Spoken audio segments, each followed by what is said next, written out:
এই পৃথিবীতে বসবাসরত প্রাণীরা এমন কিছু কর্মকাণ্ড করে বসে যেগুলা হয়রান করার মতন হয়ে থাকে, আর আমরা মানুষেরা যখনই এদের সম্বন্ধে জানতে চাই তখনই এমন কিছু দেখতে পাই যেগুলা দেখে বিজ্ঞানীদের শত বছরের রিসার্চ হার মেনে যায়। কখনো কখনো জানোয়াররা এমন কিছু কর্মকাণ্ড করে বসে যেগুলা দেখে চোখের পলক ফেলা যায় না, আবার এমন কিছু কর্মকাণ্ড দেখে নিজের হাসিকে থামিয়ে রাখা যায় না। তাহলে চলুন শুরু করি। যখন সাহস ও শক্তির মধ্যে লড়াই হয় তখন বিজয় সাধারণত সাহসীর হয়ে থাকে, যেখানে একটি রাজাহাঁস ও একটি কুকুরের মুখোমুখি হয়ে যায় আর উভয়ে লড়াইয়ের প্রস্তুতি গ্রহণ করতে থাকে। এরপর রাজাহাঁস নিজেকে হালকা করে কুকুরের উপর হামলা করে বসে।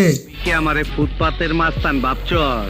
কুকুরটা হয়তো রাজাহাঁসের বডি রেখে বই পেয়ে গেছে। যখন বাড়িতে কুকুর ও বিড়াল একসাথে পালন করা হয় তখন এরা একে অপরের জানের দুশ্মন হয়ে যায়, যেখানে একটি বিড়াল পানিতে পড়ে যাওয়ার থেকে বাঁচানোর চেষ্টা করছে আর সামনে থাকা দুইটি কুকুর তাকে পানিতে ফেলার চেষ্টা করছে। বাইরে তোর কপালে একটা আমি উষ্টা মারুম। ওই কি মারবি? কি মারবি? উষ্টা উষ্টা।